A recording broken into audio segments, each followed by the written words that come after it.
the talks in the different parishes in the United States, mission appeals. Mission appeal, wow. So it was a big job before computers.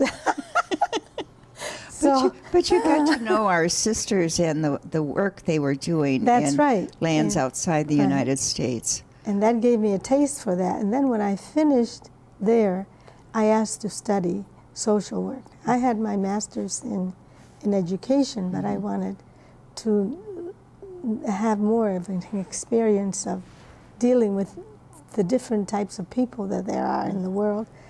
And so I was told that I could, and I went to Barry, and I studied and got my master's in social work and my licensure and everything. And then Barry hired me to be a member of the counseling team, and we counseled. It was for anybody at Barry, staff, employees, and students. And, you know, that's an international university, and so we had people from all over the world. It was amazing, exciting, and I learned from them more than they learned from me, I'm sure, because I learned about their culture, their languages, their problems, family issues, and it was very broadening. But before I worked there, I had I did my practice at the Family Counseling Services downtown Miami near Calle Ocho, which is the Cuban country down there. Yes, yeah. And also I did my second internship with the VA hospital with veterans that had come from the wars. And did I learn rich a lot experience. there. Just, it was men and women, and we had groups, support groups, and individual practice with them. Didn't you share your gifts out west also? Out west? In Santa Cruz? Right. At Santa Cruz, I was... at the hospital? At the hospital. Mm-hmm. Sister Julie asked me, she says, we need an interpreter. We need an interpreter. I said, I've never done interpreting. Mm-hmm. I mean, I talk Spanish. And she says, no, you can just come and do it because we need it. And it was to help the doctors to understand the patients, but also for whenever they had those meetings they have with the family, the nurses, the doctors, everybody there, at least 10 or 12 people.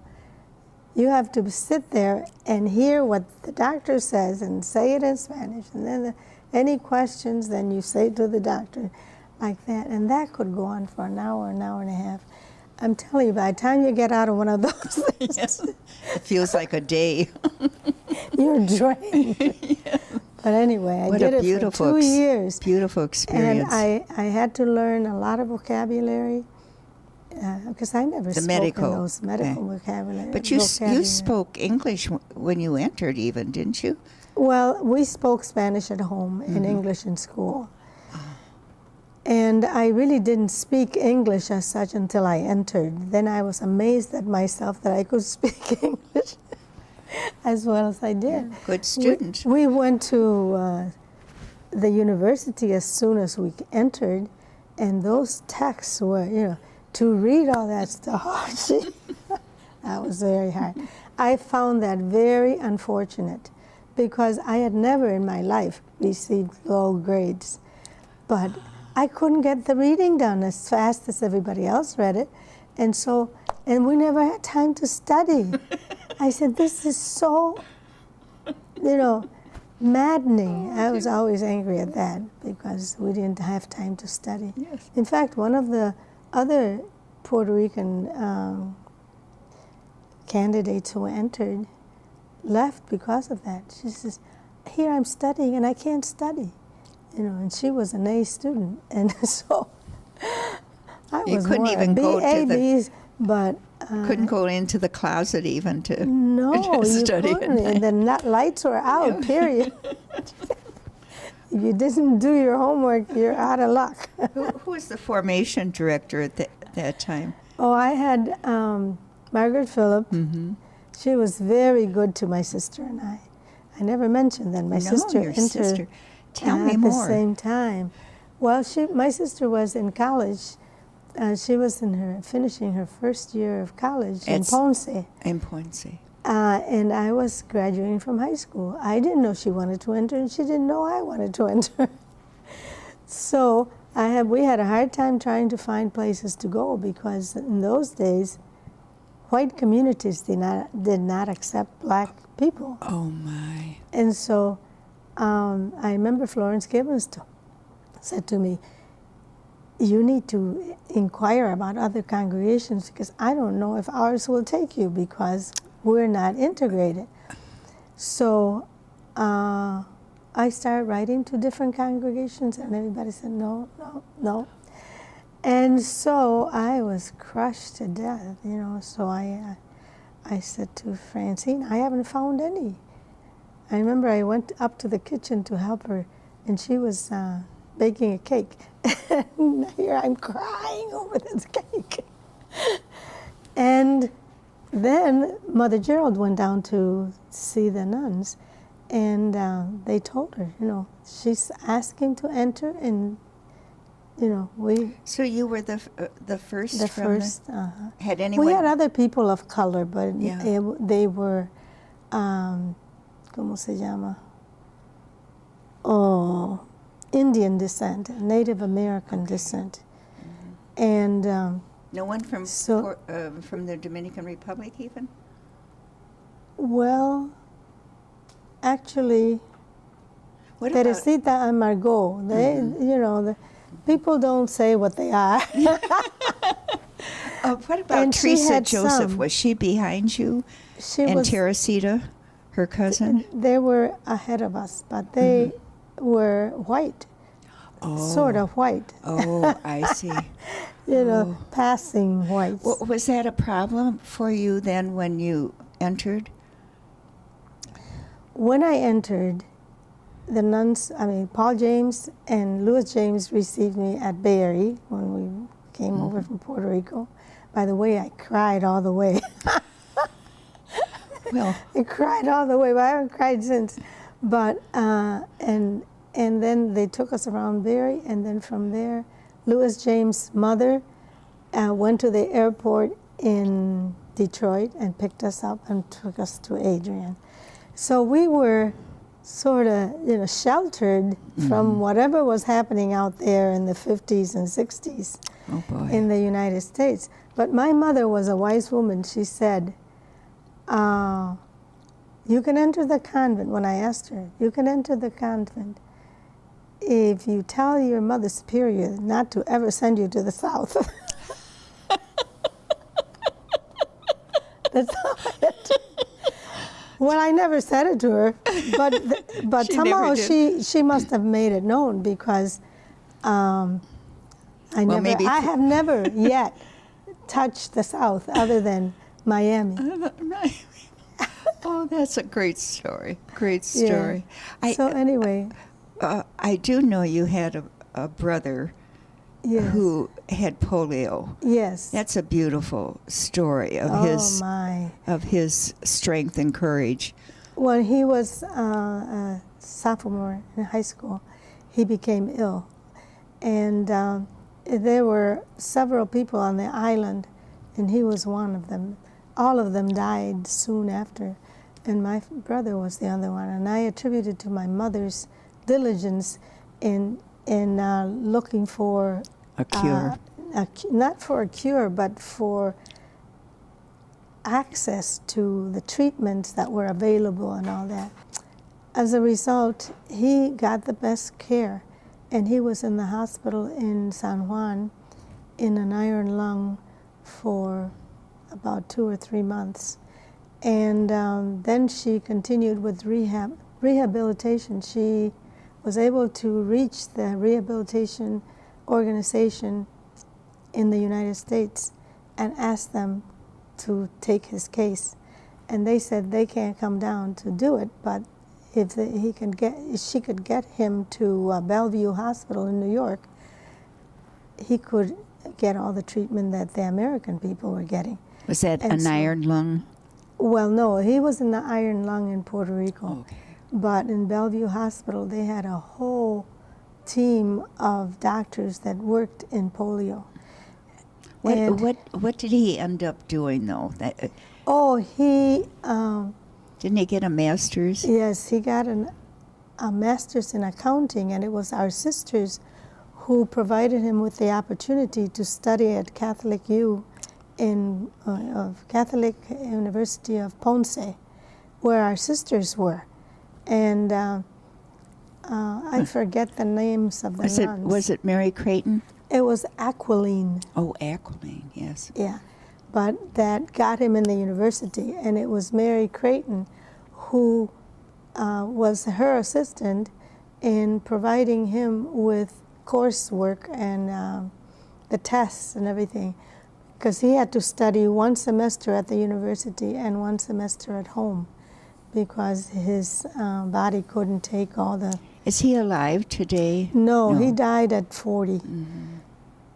What message would you have for your brothers that are in Puerto Rico right now? What would you like to say to them? Because I hope they see your interview on I hope so YouTube. Too. I hope so too.